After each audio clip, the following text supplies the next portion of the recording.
Students, welcome to my YouTube channel. Today we will discuss our next topic, numericals of chapter electricity. इससे पहले भी हमने 2 videos बनाई हैं न्यूमेरिकल्स के ऊपर. अब ये थर्ड पार्ट है न्यूमेरिकल्स के लिए, some important numericals of chapter electricity.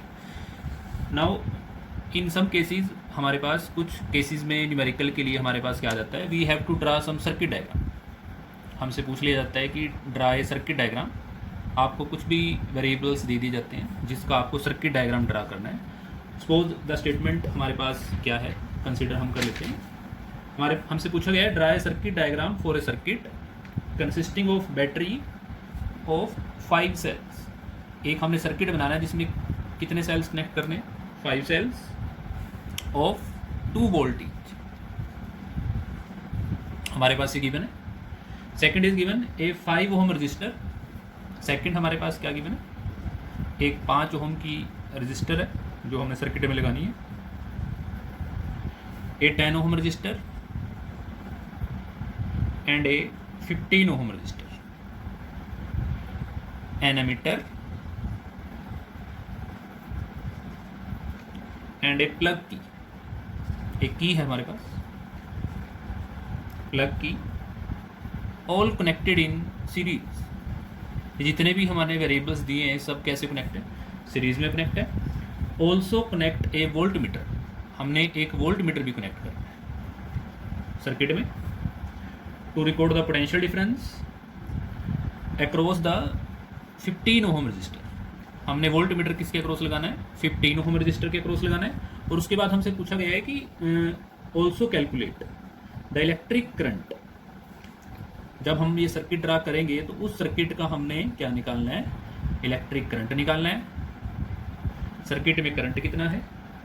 और सेकंड जो क्वांटिटी जो हमने फाइंड आउट करनी है, that is potential difference across 5 ohm resistor. और 5 ओम रजिस्टर के अक्रॉस हमने क्या निकालना है, पोटेंशियल डिफरेंस. सो पहला टास्क हमारा क्या है कि हमने सर्किट ड्रा करना है कि ये 2 चीज़ें हमें जो दे रखी है, 1 पॉइंट एंड सेकंड पॉइंट, इनको जब हम कैलकुलेट इकट्ठा करेंगे तो उसके सर्किट कैसा बने. सबसे पहले देखिए स्टूडेंट्स, हमारे पास 3 रजिस्टर्स हैं, 5 ओम, 10 ओम एंड 15 ओम. तीनों हमारे पास कैसे लगी है, सीरीज में. तो सबसे पहले रेजिस्टेंस हम ड्रा कर लेते हैं. हमने तीनों जो रजिस्टर्स हैं वो कैसे लगानी है, सीरीज में लगानी है.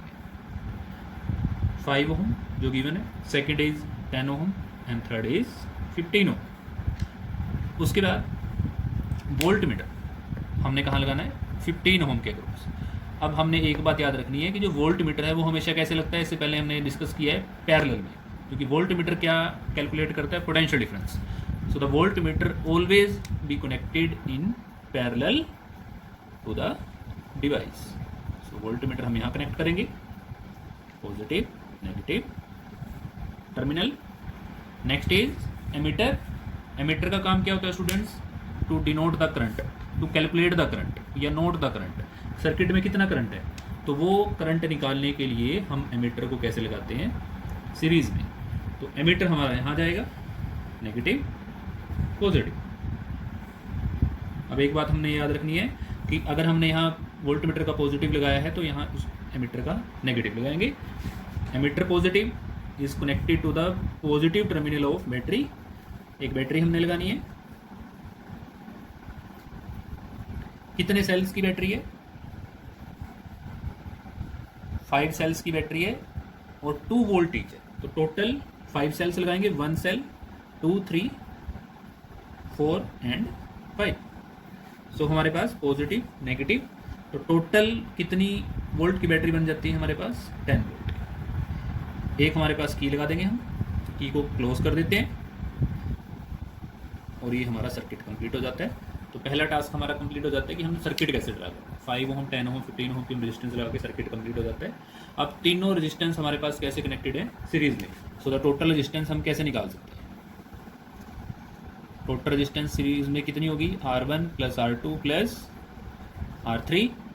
सो 5 प्लस 10 प्लस 15 इक्वल टू 30.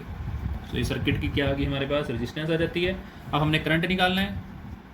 पहला पार्ट क्या है, हमने इलेक्ट्रिक करंट निकालना है सर्किट में. करंट का फॉर्मूला क्या होता है, from Ohm's law V/R. What is the value of V, 10. and what is the value of total resistance? 30. So 1/3 that will become 0.33 ampere. Second हमने जो कैलकुलेट करना है पोटेंशियल डिफरेंस अक्रॉस 5 ओम, क्योंकि जब रेजिस्टेंसी सीरीज में लगती है तो पोटेंशियल डिवाइड हो जाती है। पोटेंशियल 3 पार्ट में डिवाइड हो जाएगी तो 5 ओम के अक्रॉस कितनी पोटेंशियल होगी, उसके लिए भी हम अगेन ओम्स लॉ यूज़ करेंगे। V is equal to I R. R हमारे पास suppose this resistance is R1, this is R2, this is R3। So current I हमने कितना निकाला 0.33, आर कितना है 5, तो ये हमारे पास मल्टीप्लाई करके कितना आ जाएगा 1.67 वोल्ट। सो ये हमारे पास पोटेंशियल डिफरेंस आ गया across 5 ohm resistor. Now we have second numerical problem. हमारे पास क्या गिवन है, एन इलेक्ट्रिक हीटर, एक हमारे पास इलेक्ट्रिक हीटर गिवन है। एन इलेक्ट्रिक हीटर रेटिंग, उसकी रेटिंग कितनी दे रखी है हमारे 600 वाट। 600 वाट ऑपरेट्स 6 आवर्स पर डे, मतलब एक दिन में हम उसको कितने टाइम के लिए ऑपरेट करते हैं, 6 आवर्स के लिए ऑपरेट करते हैं। तो हमें क्या कैलकुलेट करना है, फाइंड द कॉस्ट। हमने उसकी कॉस्ट निकालनी है to operate it for 30 days. और हमें जो कैलकुलेट करना है per unit eight ₹3 per unit, मतलब एक यूनिट की कॉस्ट कितनी है 3 रुपीज़। तो हमने टोटल कॉस्ट निकालनी है 30 डेज़ के लिए कि 30 डेज़ में वो कितनी कॉस्ट हमारे पास आएगी एक इलेक्ट्रिक हीटर को ऑपरेट करने की। जैसे हमारे घरों में इलेक्ट्रिसिटी का जो बिल कैलकुलेट होता है, सेम जैसे हमने इलेक्ट्रिक एनर्जी की कमर्शियल यूनिट डिस्कस की थी किलोवाट आवर, उसी से रिलेटेड ये न्यूमेरिकल है, इंपॉर्टेंट न्यूमेरिकल है। ऐसे न्यूमेरिकल हमारे पास पेपर में आते हैं। तो इसके लिए हम क्या करेंगे, सबसे पहले तो हम लिखते हैं कि गिवन क्या है न्यूमेरिकल में। अब गिवन हमारे पास क्या है, पावर गिवन है। इलेक्ट्रिक हीटर की पावर कितनी है 600 वाट, और टाइम हमारे पास कितना गिवन है 6 hours. This quantities are given. और डेज हमारे पास कितने हैं 30 डेज। 30 डेज के लिए हमने उसकी टोटल कंजम्पशन निकालनी है। सबसे पहले एनर्जी कंज्यूम्ड निकालते हैं, कितनी एनर्जी कंज्यूम करेगा। एनर्जी कंज्यूम्ड के लिए हम क्या लिखते हैं, एनर्जी कंज्यूम्ड। अब हमें पता है कि किलोवाट आवर हमें इसके बनाने पड़ेंगे।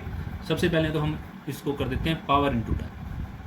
फॉर्मूला हम लिख लेते हैं power into time, and power is 600 into 6, और डेज कितने हैं 30 डेज।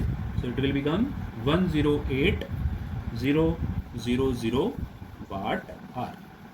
अब हमें इसको किस में कन्वर्ट करना पड़ेगा, किलोवाट आवर।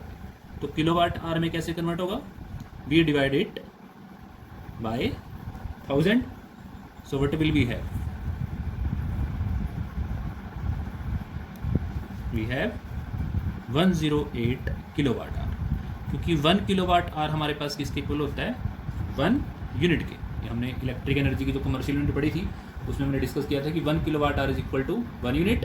सो कितनी यूनिट कंज्यूम करेगा वो, अब क्योंकि 1 किलोवाट आवर किसके इक्वल है 1 यूनिट के, तो इसका ये मतलब है कि हमारे पास 30 डेज में कितनी यूनिट बन गई 108 यूनिट्स। तो टोटल कॉस्ट कितनी आएगी, total cost is equal to, एक यूनिट का कितना हमारे पास कॉस्ट है 3 रुपीज़। एक यूनिट की हमारे पास कितनी कॉस्ट है 3 रुपीज़ पर यूनिट, और कितनी यूनिट निकली है 108। तो total cost is 108 into 3, that will become equal to ₹324। तो इतनी कॉस्ट हमारे पास आएगी। इसी तरीके से हम अपने घर में जितना भी हमारा इलेक्ट्रिसिटी का बिल है वो कैलकुलेट कर सकते हैं। अगर हमें जितने भी अप्लायंसेस हैं उन सब की अगर हमें पावर पता है और कितने टाइम के लिए हम उनको ऑपरेट करते हैं, और हम उसके लिए एक और चीज़ हमें पता होनी चाहिए, that is the cost of per unit. So that is the basic method to calculate the electricity bill of our houses. So in this case what will we have ₹324. So students, हमने आज जो 2 numericals किए हैं ये मैंने type आपको कराई है। इससे रिलेटेड आप प्रैक्टिस कीजिए न्यूमेरिकल्स की जितने भी आप कर सकते हो। नेक्स्ट वीडियो में हम डिस्कस करेंगे next topic. So thanks for watching my channel and subscribe and share the video.